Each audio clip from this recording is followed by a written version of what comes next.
Good morning students. आज अपन बात करेंगे रिजियो सेलेक्टिविटी इन एल्कोहल्स डिहाइड्रेशन। ठीक है ना, यानी कि एल्कोहलों में के निर्जलीकरण में क्षेत्र की वर्णनात्मकता। ठीक है, तो इस पर अपने को वैसे तो क्या है कि मैंने आपको लास्ट वीडियो में बहुत सारी क्या सारी बातें बता दी थी इसकी। ठीक है ना, कि भाई क्या होता है कि जब किसी भी एल्कोहल का जब अपना डिहाइड्रेशन करते हैं तो यहाँ से क्या है कि भाई मेन बात अपनी प्रोटोन की बात होगी यहाँ पर। ठीक है, तो प्रोटोन किस कार्बन से एलिमिनेट होगा, ठीक है, उसके अकॉर्डिंग एल्किन फॉर्म होती है।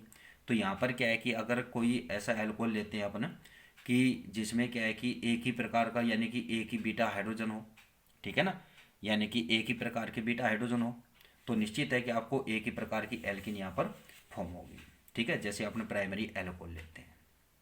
ठीक है, कि प्राइमरी अल्कोहल से ओनली क्या है कि आपको क्या होगी कि एल्किन फॉर्म हो जाएगी, एक ही प्रकार की एल्किन फॉर्म होगी।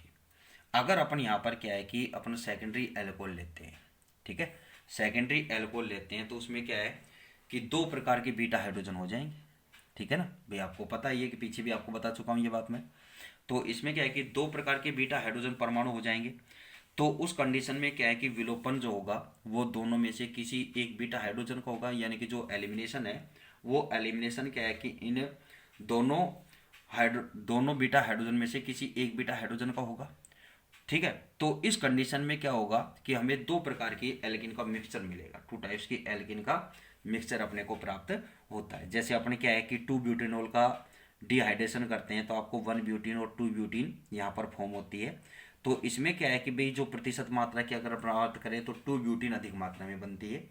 ठीक है ना, काफ़ी अधिक मात्रा में बनती है अगर वन ब्यूटीन के कंपेयर बात करें तो।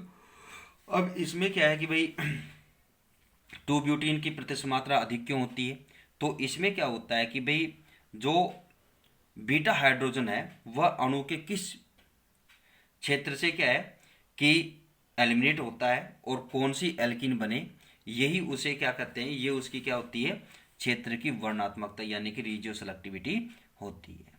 ठीक है, कि अणु के किस क्षेत्र से प्रोटॉन का एलिमिनेशन हो यानी कि विलोपन हो और कौन सी एल्किन बने, इसे क्षेत्र की वर्णात्मकता कहते हैं। तो यहाँ पर वर्णात्मकता से मीन क्या रहेगा कि आपका क्या रहेगा कि जो सेकेंडरी कार्बन के साइड में यानी कि जो अपने लेफ्ट साइड में चलेंगे तो वहाँ से क्या होगा, बीटा हाइड्रोजन का एलिमिनेशन होगा और टू एल्किन आपको जो फॉर्म होगी, ठीक है, वो बात रहेगी। ठीक है, तो इसमें क्या बात की अपन ने,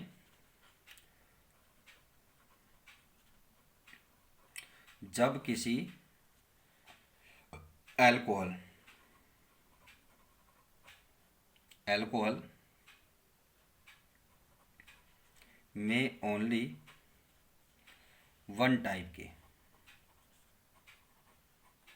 एक प्रकार के वन टाइप के बीटा हाइड्रोजन एटम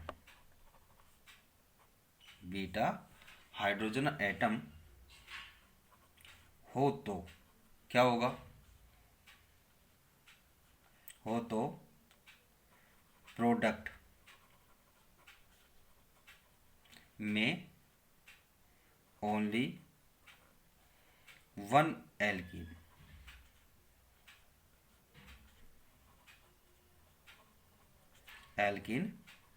बनती है, जैसे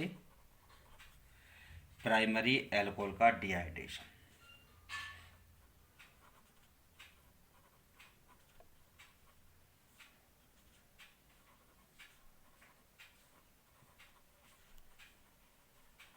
ठीक है, प्राइमरी एल्कोहल का अपन डिहाइड्रेशन करें, जैसे अपन यहाँ पर ले लें कि प्रोपेनॉल CH3 CH2 CH2OH, तो ये अल्फा कार्बन और ये बीटा, तो यहाँ से हाइड्रोजन और यहाँ से हाइड्रोक्सिल ग्रुप। ठीक है, इसका एलिमिनेशन किस में होगा, एसिड यानी कि कंसनट्रेट H2SO4 की प्रेजेंस रहेगी। डिहाइड्रेशन एसिडिक उसमें कराते हैं ना, आपको मैकेनिज्म बता ही दिए। ठीक है, तो यहाँ से एक वाटर मॉलिक्यूल एलिमिनेट होगा और आपको क्या फॉर्म होगी यहाँ पर, प्रोपीन। ठीक है, अगर यहाँ पर क्या है कि अपन सेकेंडरी एल्कोहल मेन, अब देखो सेकेंडरी अल्कोहल की भी कंडीशन है यहाँ पर, ठीक है। अगर यहाँ पर अपन सेकेंडरी अल्कोहल ले लेते हैं, सेकेंडरी अल्कोहल में अपन लेते हैं 2 प्रोपेनॉल,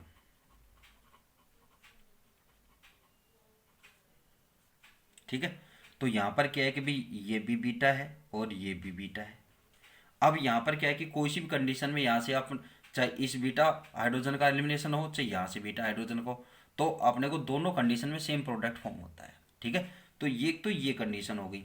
बट यहाँ पर क्या है कि जैसे जैसे कार्बन चेन लॉन्ग होती जाएगी, उस कंडीशन में यहाँ पर क्या फॉर्म होगा, concentrate H2SO4 minus H2 elimination इसका, और आपको क्या फॉर्म होगी यहाँ पर CH3 CH double bond CH2, ठीक है। दोनों जगह क्या फॉर्म होगी आपको, प्रोपीन। बट यहाँ पर क्या है कि यदि किसी एल्किन में क्या है कि दो प्रकार के बीटा हाइड्रोजन परमाणु उपलब्ध हों, तो एलिमिनेशन क्या है कि दोनों में से किसी भी एक परमाणु का हो सकता है, किसी भी एक का होगा, ठीक है। अब जैसे यहाँ पर क्या है कि दो प्रकार के बीटा हाइड्रोजन परमाणु है। अब बात क्या होती है कि यदि किसी एल्कोहल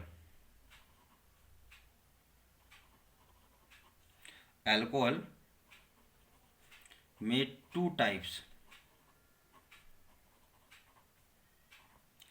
टाइप्स के बीटा हाइड्रोजन परमाणु, बीटा हाइड्रोजन एटम हो,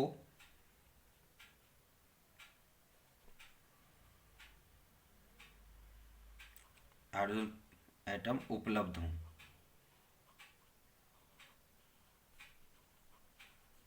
तो क्या होगा, एलिमिनेशन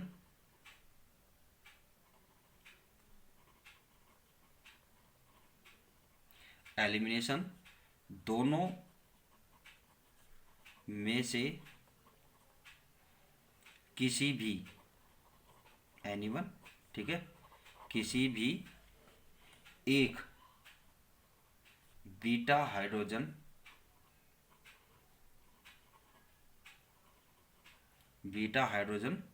एटम का हो सकता है,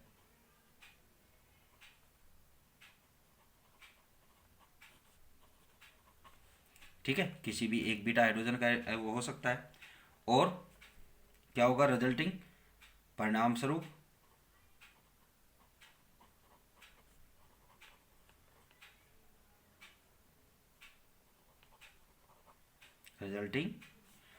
स्वरूप दोनों प्रकार की या दोनों एल्कीन्स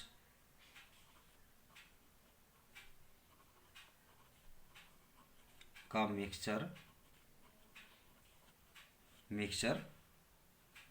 प्राप्त होता है,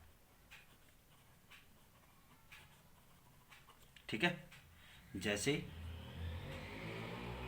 फॉर एग्जाम्पल 2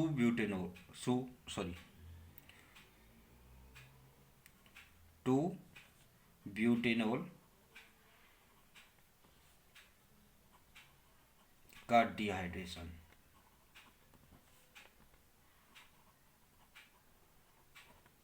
ठीक है। तो इसकी रिएक्शन क्या हो जाएगी,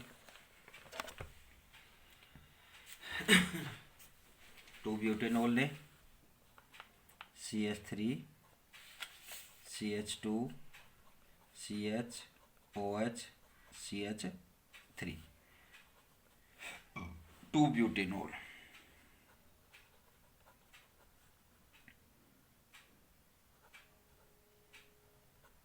ठीक है। अब यहाँ पर क्या है कि अपना भाई इसमें ये भी बीटा हाइड्रोजन है और यहाँ पर भी बीटा हाइड्रोजन है, तो इनको क्या है कि भाई ये अल्फा हो गया, तो अपन सपोज कर लेते हैं इसको 1 नंबर दे देते हैं, इसको अपन 2 नंबर देते हैं अपनी सुविधा के लिए, कि अपन 1 में से अगर एलिमिनेट करेंगे तो आपको क्या होगी, 1 ब्यूटीन फॉर्म होगी, और 2 में से करेंगे तो 2 ब्यूटीन फॉर्म होगी, ठीक है। तो यहाँ पर क्या है कि इस रिएक्शन को अपन 2 पार्ट्स में डिवाइड करते हैं, ठीक है, कि फर्स्ट मेथड यानी कि कौन से का हो, इसका हो, ठीक है।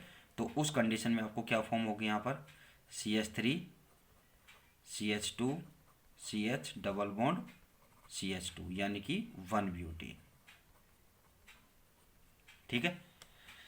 अब अपन बात करते हैं सेकंड मेथड।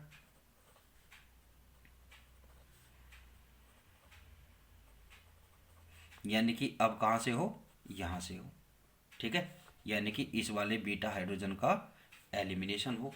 तो उस कंडीशन में आपको क्या फॉर्म होगी यहाँ पर, 2 ब्यूटीन,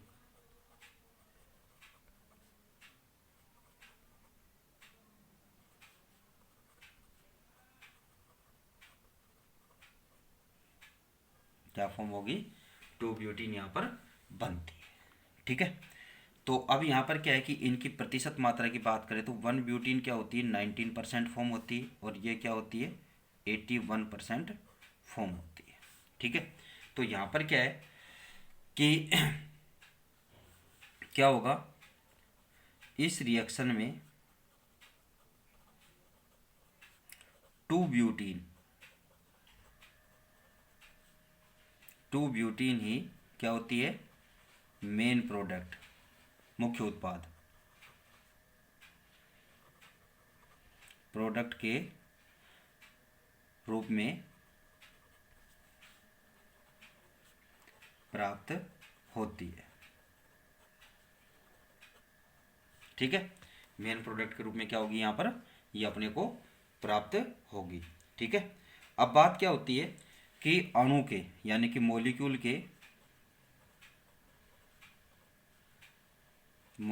के किस क्षेत्र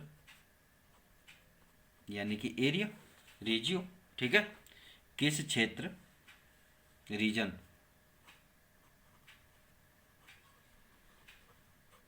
ठीक है,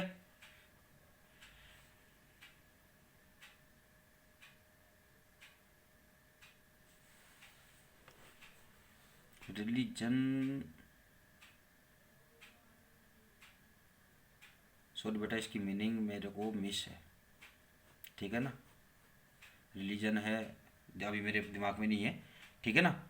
तो क्षेत्र यानी कि रिलीजन ही होगा वैसे तो, ठीक है, लेकिन मेरे कंफ्यूज है तो मैं आपको ये नहीं बता रहा यहाँ पर, इंग्लिश वर्ड नेक्स्ट आपको वीडियो में बता दूंगा, ठीक है। तो किस क्षेत्र से प्रोटॉन का एलिमिनेशन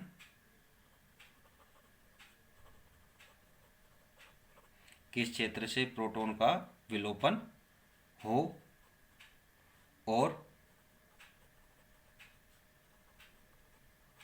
कौन सी एल्कीन बने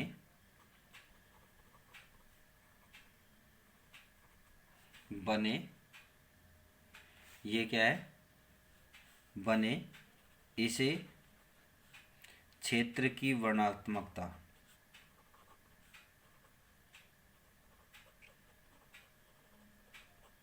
क्षेत्र की वर्णात्मकता यानी कि रीजियो सेलेक्टिविटी,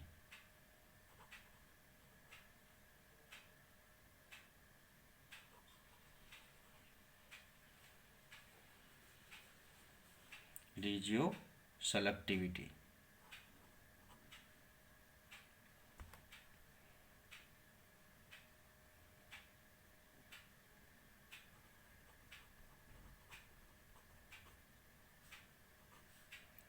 रेजियो सेलेक्टिविटी कहते हैं,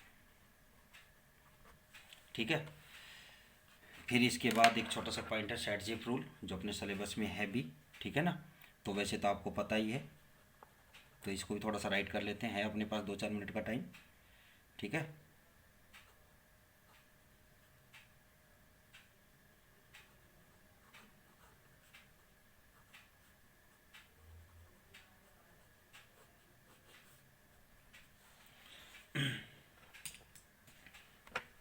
इस नियम के अनुसार क्या होता है,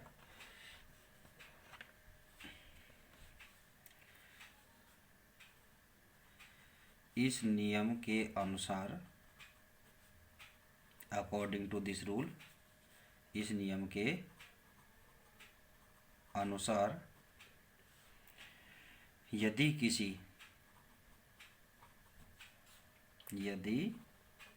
किसी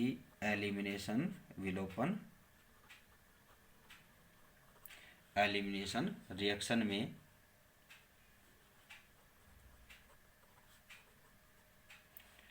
दो एल्कीन बनने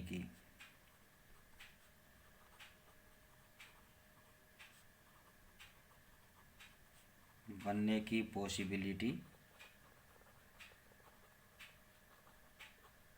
संभावना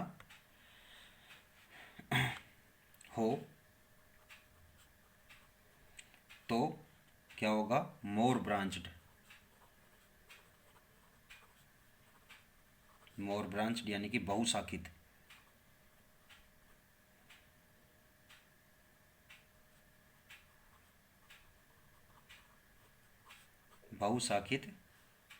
एल्कीन अधिक मात्रा यानी कि मोर अमाउंट, ठीक है, तथा लेस ब्रांच्ड कम शाखित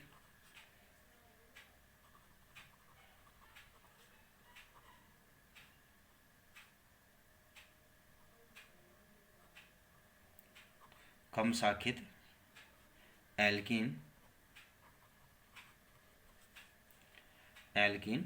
कम मात्रा में यानी कि लेस अमाउंट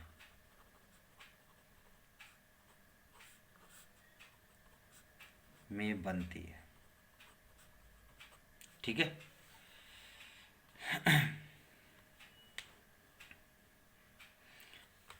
तो अब क्या है कि भाई ये तो अपने जनरली है कि भाई चाहे वो डिहाइड्रेशन से फॉर्म हो रही हो, चाहे वो किससे फॉर्म हो, डिहाइड्रो हेलोजिनेशन से फॉर्म हो रही हो।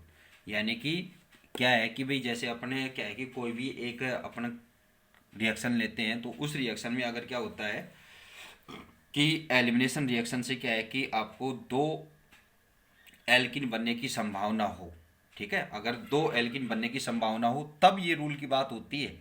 अगर एक ही टाइप की एल्किन बनती है तो फिर इस रूल की कोई आवश्यकता नहीं पड़ती आपको, ठीक है। कि दो टाइप की एल्किन यानी कि दो प्रकार की एल्किन बनने की संभावना होती है, तो उस कंडीशन में क्या होगा कि जो अधिक प्रतिस्थापी ग्रुप वाली, या अपन ये बोल दें कि मोर ब्रांच्ड यानी कि बहुशाखित, ठीक है ना, एल्किन अधिक मात्रा में बनेगी, ठीक है। अधिक मात्रा में बनने का रीजन क्या होता है, क्योंकि इनकी स्टेबिलिटी ज़्यादा होती है, यानी कि कार्बन चेन जितनी ज़्यादा ब्रांच्ड होगी उसकी स्टेबिलिटी उतनी ही ज़्यादा होती जाएगी, ठीक है।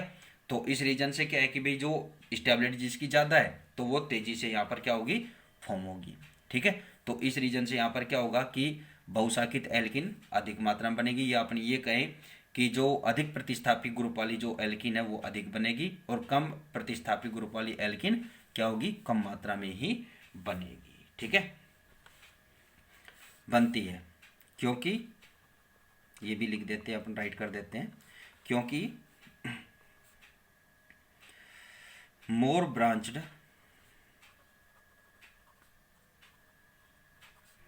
एल्कीन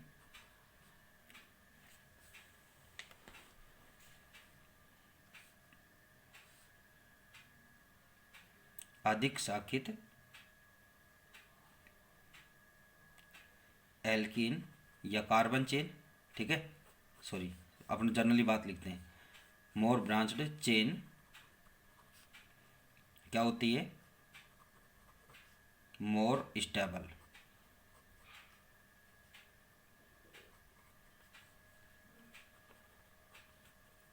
होती है। अर्थात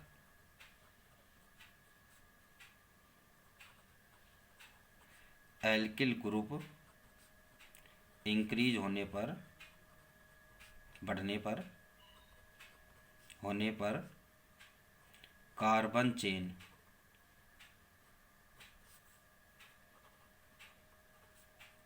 का स्थायित्व, स्टेबिलिटी,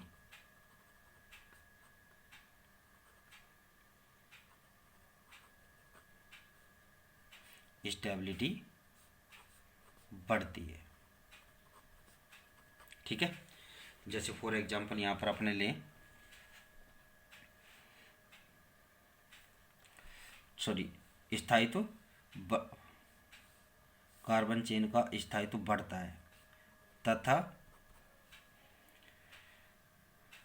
अधिक स्थायी यानी कि स्टेबल, अधिक स्टेबल कंपाउंड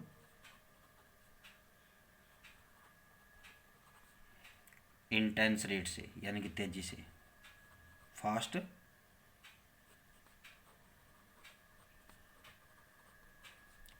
रेट से क्या होते हैं, बनते हैं।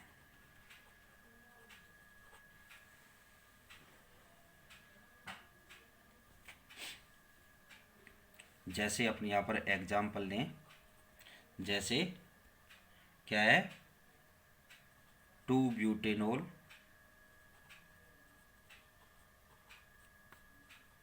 का डिहाइड्रेशन और 2-हेलोएल्केन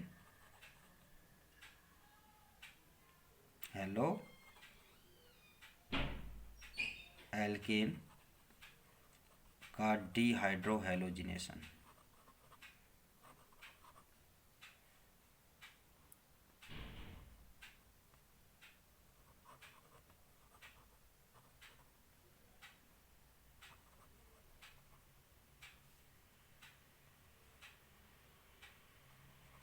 ठीक है, यहाँ पर आप कोई सा भी एग्जाम्पल ले सकते हैं। दोनों पर ये आप रिएक्शन आप ऑलरेडी लिख चुका हूँ मैं, इसलिए मैं यहाँ पर दोबारा से रिएक्शन नहीं लिख रहा हूँ। ठीक है, क्योंकि दोनों मेथड से अपने एल्कीन का प्रिपरेशन यहाँ पर कर दिया है।